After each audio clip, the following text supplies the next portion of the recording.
It is Christmas Eve. Today we're going to talk about I've moved into my vehicle. Now what? I know it's overwhelming. Still, after almost 7 years, there are times it's still overwhelming. But it's time to get organized. Time to figure out where things are going to be. Do you know where you're sleeping? Are you sleeping across your back seat? Are you able to build a platform bed, which will give you additional storage? You could use memory foam, inflatable camping mat. You can make a pallet. There's so many different options. And remember, you're just starting. Things, I guarantee, will change as you go. To this day, I continue to, other than my bed, I rearrange, change up things. But my sleeping area was my top priority. And I hope you took some extra blankets, maybe a pillow or two extra to cuddle. It just makes it so much better because you want to make it home. You want to make it homey. You want to make it feel like it's part of you. So for me, the most important thing, my top priority was my bed. Because let's be honest, if I don't get good sleep, I am not a happy camper. I don't even like being around myself on those days. Next, you're in your vehicle and you got your bed area set up. You're going to need privacy for whatever reason, but especially at night, you want to have your windows covered. No one wants someone to walk by gawking in. So did you make your covers? You could, like I said, you could use cardboard. I know a person that took cardboard and cut it out and they insert perfectly and they blacked them out and, with spray paint, but you could even put tape over them or whatever. But I always suggest, don't go buying stuff. Use what you have. Do you have some curtains from your old place, extra sheets, what have you? You could use Velcro. You could use bungee cords to fasten them up. I've seen people use a shower curtain rod across this part, dividing the front cab to the back. I did that actually in my first vehicle because I had both my seats in, and that worked really well. I don't do it any longer. I have just an open concept, but that shower curtain works wonders. And there's such amazing videos on YouTube that will help you with the bedding, with the curtains, with everything. You name it. If you have a question about something, you will find a video about it. So like I said, window coverings are important. I used to hang mine with bungee cords until 2 weeks ago, and I took a picture of that. Now they're up by Velcro, and it actually opened up a total of 4¼ inches of space. And to me, that's like liquid gold. That's good stuff. I almost forgot what I was going to say. Next, lights. A lot of people don't want to just sit in a dark vehicle, especially in the wintertime. By 4:15, it gets dark. When I started out, I did not have a power station. I went to the Dollar Tree back when it was $1, and I purchased battery-operated lights, and I even got my batteries there. And that's what I would use, so it would have some form of light. And tip on this is make sure that you take your batteries out so it doesn't continue to drain them. But that works in a pinch. But besides your emergency fund, set aside $5 or $10 if possible a month to go towards a power station. Harbor Freight, that's where I bought my second Jackery battery. I got the 290 for under $200. So I have a 500 Jackery and a 290. And the great thing is you don't even have to have solar at first with that. You could just plug it into the little cigarette outlet lighter thing. I don't know what they're called nowadays, but in my day they were cigarette lighter plugs. And you could plug it into that and charge it up as you drive around. And it just makes a huge difference having a power bank. So if I would strongly encourage someone just to put a little bit aside, and you could often find them on sale. online too, people quitting van life. And there's some people that I know that I subscribe to their channels that they give them away. So a lot of different options. Next is, where will I cook? For myself, I have a designated area. Now, weather permitting, I like to cook outdoor. I don't cook a lot to begin with. I'm a heat and eat. I have a 1-burner butane stove I've had for years. I love using the butane stove. I have a fear of propane, so I don't go the propane route. And the butane seems to last great for me, and it's very inexpensive, so it's definitely something I could afford. But I keep all of my cooking, like my pot, my pan, all of that stuff in one. I have a cube, which I got at the Dollar Tree, and I took a picture of that as well. But I keep like my 1-gallon jug of water in there, and a can of butane, and my paper towels, and then I have, my utensils and all of that. And I just keep it in one area. I keep 7 days worth of food up in the front of the cab with me. But I have about 60 days worth of food in the garage area, the back of my van. You never know if emergency or something happens, or I don't have enough funds for food. So it's a smart idea to keep at least a few extra days worth of food on standby. So for me, it was just keeping all of my cooking things in one area. Nothing worse than being in a tight space, especially when you're first starting, you're not organized, trying to locate things. Sometimes you just want to pull your hair out. So just be organized. Just put it where, and you'll probably change it, but at least it's all in one area. Now, storage, I know people that use just regular cardboard boxes. They use the reusable grocery bags, the cubes that organizers you can get at the Dollar Tree. I bought my 3-drawer. I have 2 of them, 3-drawer plastic Chester drawer things. I took pictures of that as well. I got those at a secondhand store for next to nothing. So there's a lot of ways to store items and to keep things together, and Facebook Marketplace and Craigslist also have a free category. So where people are just giving away stuff, and that's a blessing. I love free. Free is in my budget. But I do like to tell people, be careful. Meet people in a well-lit public area.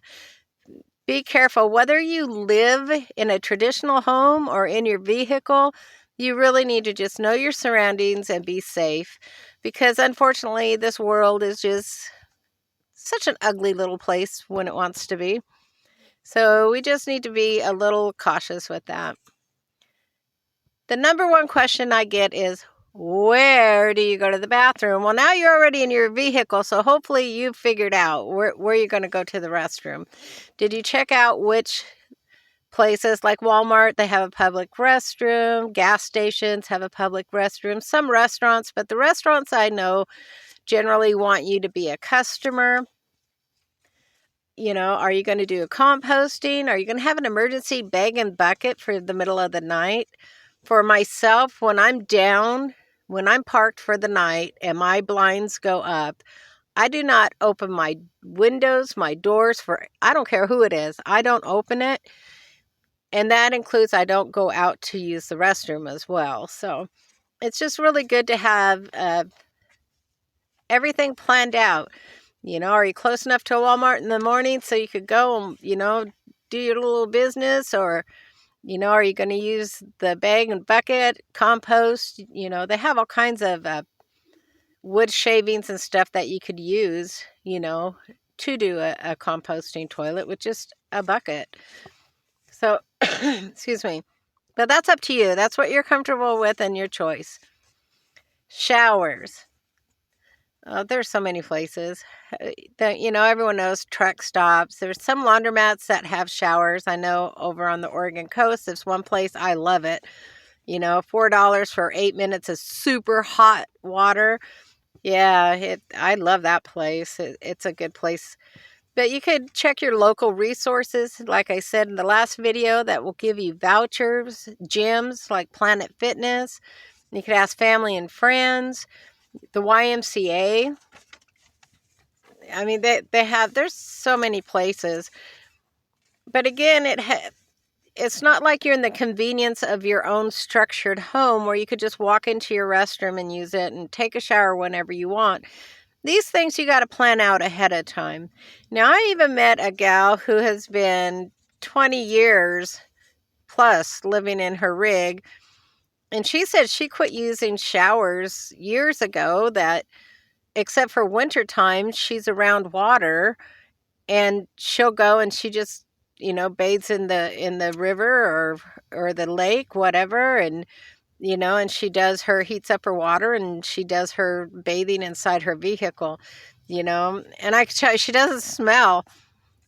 She didn't look, as a matter of fact, if you were to look at her, you would never know that she lived. She does herself all up too. You just would never know that she lived in her vehicle. Now, I'm not opposed to people getting all foo-fooed up. I was a hairdresser. I used to foo-foo up all the time. I just like this, go with the flow type look nowadays. The next question people ask is entertainment, because especially wintertime, right? You're not getting out as much. What are you going to do? You could download movies. You could write, draw, paint. Are you a crafter? I personally do play an instrument. I have my Bible. I love to write. I love to draw. I love crocheting. I tried knitting. It's not my thing. But I take what I love with me, and I have it. Now, of course, I can't fit 50 crates worth of crafting stuff in my rig. That makes no sense. But I do a project, so I have what I need for that project. And I have a designated area just for that. And I watch a lot of YouTube, so I find some really good movies on there as well. And with my phone plan, I get free Max HBO. So, if to me, movies take too long to watch, so I'm not a huge movie watcher. I can't sit that long before I think, oops, I should be doing something else. So with that being said, just because we now live in our vehicle, it does not mean we have to give up on what we love to do. We just got to minimize it. That's it. Another good question, and let me tell you, last night was cold. Last night was the coldest I have ever felt. I was very cold, and I was layered up, and I had a ton of blankets, but it was cold. How do you stay warm? Well, I bundle up. I layer up. I like layering up. I even have a little blanket on my lap right now. I'm not a big sock wearer, but I wear socks when it's really cold. So for me, it's just to put on layer upon layer. Some people like the Mr. Buddy heater. I did a year and a half ago, 2 years ago. I purchased one, and I took it right back the next day without even opening the box, because it's propane, and I honestly was like, what if I fall asleep and it's on, and do I have enough ventilation? And it was just too much stress for me.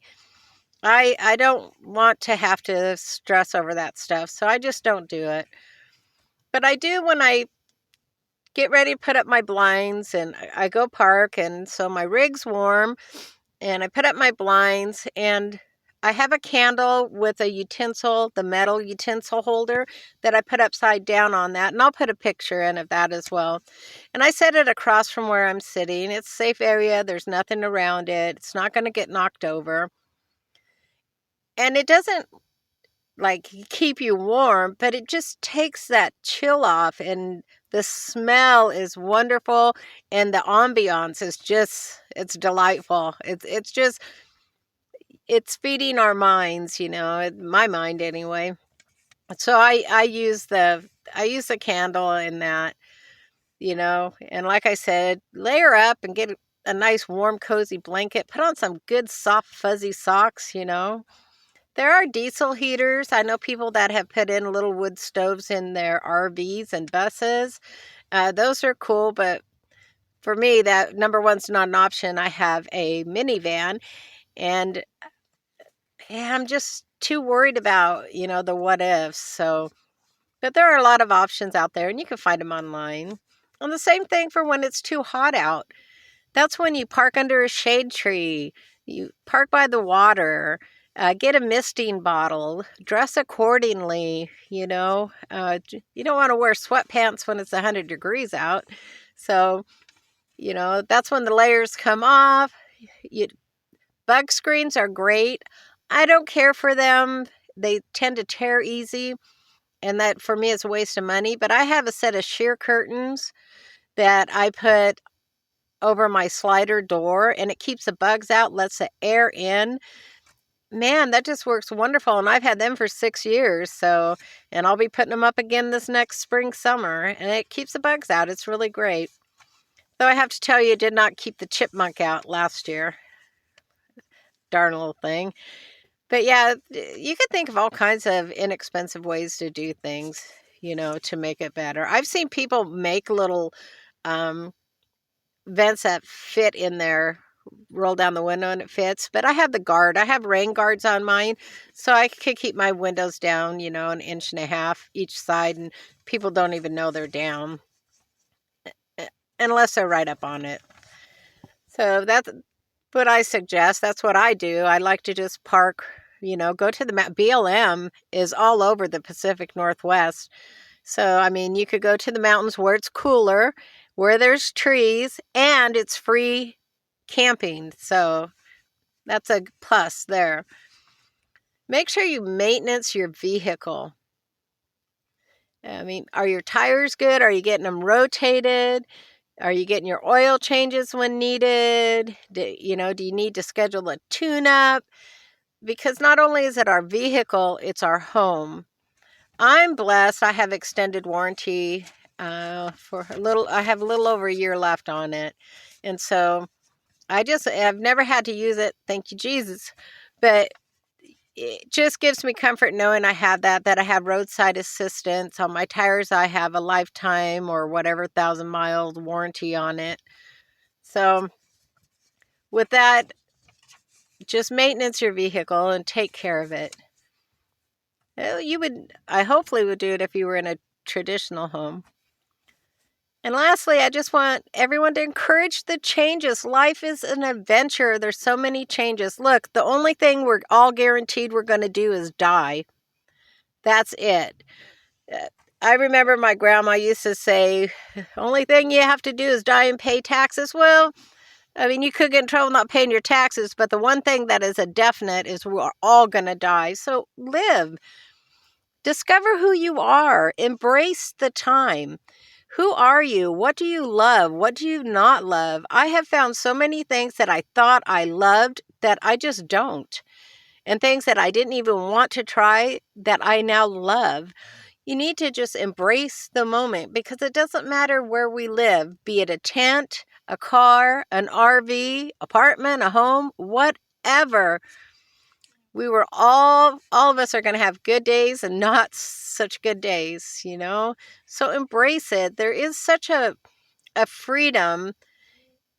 And I'm not saying freedom to just go wherever you want to go because, you know, that takes money too. But the freedom of our mind to be able to release all that programming that we had, you know, at least for myself. I can only speak for myself growing up.